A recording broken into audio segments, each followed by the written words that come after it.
Palomas que la había riquísima, pero más.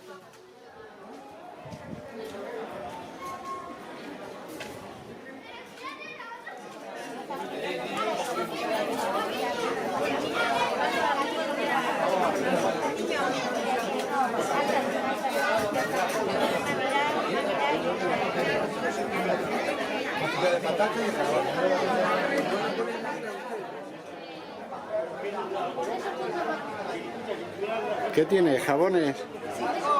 ¿De todo tipo?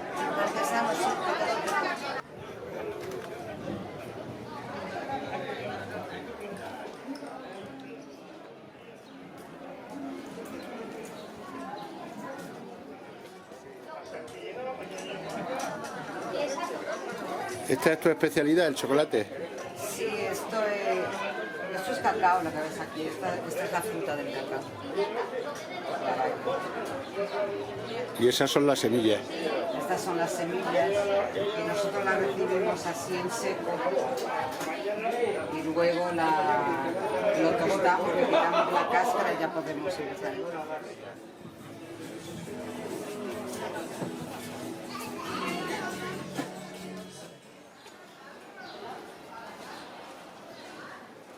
¿Qué es lo que tenéis? ¿Mermeladas?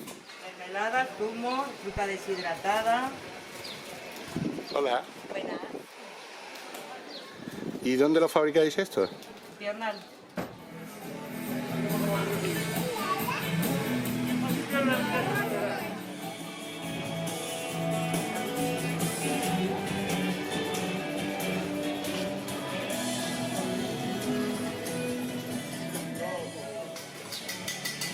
Hola.